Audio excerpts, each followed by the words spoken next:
بظاہر تو جو حج پہ گئے وہ آگے نکل گئے، اور جو غریب ہیں، جو حج کا خرچہ افورڈ نہیں کر سکتے، وہ پیچھے رہ گئے۔ بظاہر تو ایسے لگتا ہے، لیکن نہیں، ایسے نہیں ہے۔ اللہ بڑا کریم ہے، اللہ بڑا مہربان ہے۔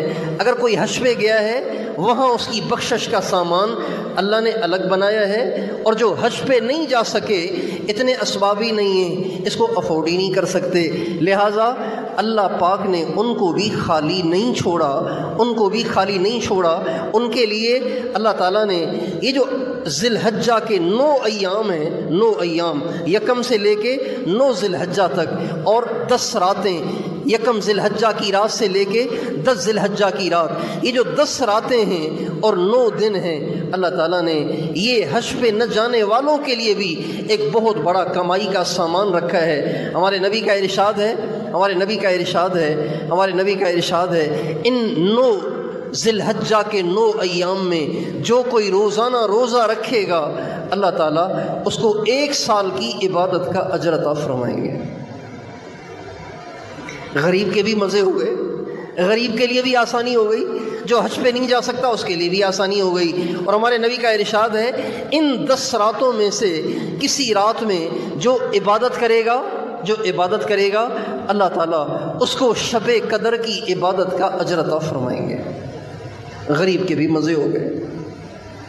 حضور اکرم صلی اللہ علیہ وسلم جب حج پہ جا رہے تھے تو اللہ کی شان انہی ایام میں مدینے میں ایک وبا پھوٹ پڑی تھی، ایک وبا پھیل گئی تھی، چیچک کی۔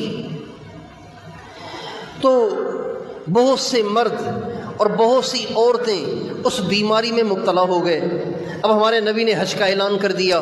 اب جو بیمار تھے وہ پریشان ہوئے کہ ارے حضور اکرم صلی اللہ علیہ وسلم کا حج ہے، اور زندگی کا پہلا اجتماعی حج ہے۔ ہمارے نبی پہلی دفعہ اجتماعی طور پر اپنی امت کو ساتھ لے جا کر حج ادا کریں گے، اور یہ آپ کا آخری حج بھی ہوا اور آپ کا پہلا حج بھی ہوا۔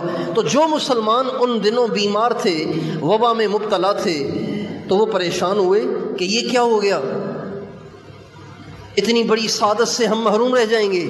چنانچہ صحابہ اور صحابیات جو چیچک کی وبا میں مبتلا تھے وہ بہت پریشان تھے۔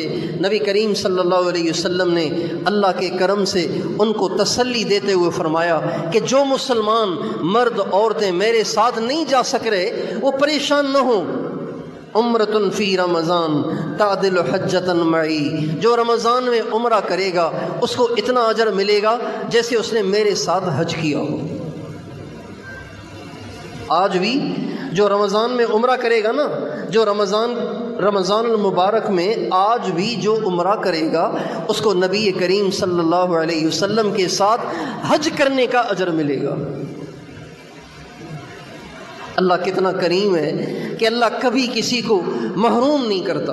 اللہ تعالیٰ بخشش کے بہانے ڈھونڈتا ہے اور بخشش کے اسباب بناتا ہے کہ کسی طریقے سے میرے بندے بخشے جائیں، اور میرے بندے مجھ سے مغفرت طلب کریں، اور میرے بندے جنت کے حقدار بنیں۔ اس لیے میرے دوستو، یہ جو ذی الحجہ کا پہلا عشرہ ہے، یہ گویا جنت کمانے کا سیزن ہے، اللہ کو راضی کرنے کا سیزن ہے، اور نیکیاں کمانے کا سیزن ہے۔ دن بھی عبادت میں گزارنا چاہیے اور راتیں بھی عبادت میں گزارنی چاہیے۔ اور یہ جو تکبیرات تشریق ہے نا، تکبیرات تشریق یہ ویسے تو مخصوص ایام میں پڑھنی ہے، 9 ذی الحجہ سے لے کے 13 تک، لیکن اس کے علاوہ ایام میں بھی ان کا پڑھنا مستحب ہے۔